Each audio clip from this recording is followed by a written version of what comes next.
മുത്തലാഖ് മനുഷ്യത്വരഹിതമെന്ന് മന്ത്രി കെ.ടി. ജലീൽ. മുത്തലാഖിന്റെ കാര്യത്തിൽ മുസ്ലിം സംഘടനകൾ അധികം വൈകാതെ ഏകാഭിപ്രായത്തിൽ എത്തുമെന്നും എന്നാൽ മുത്തലാഖിന്റെ മറവിൽ ഏകീകൃത സിവിൽ കോഡ് നടപ്പിലാക്കാൻ ശ്രമിക്കരുതെന്നും ജലീൽ പറഞ്ഞു.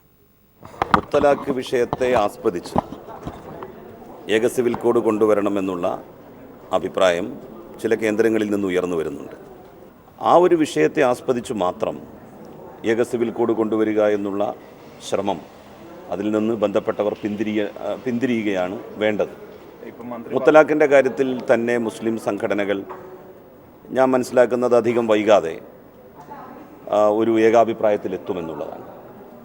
പൊതുവായി ഒരു ഇൻഹ്യൂമൻ ആണ് സത്യത്തിൽ മുത്തലാഖ് എന്ന് പറയുന്നത്.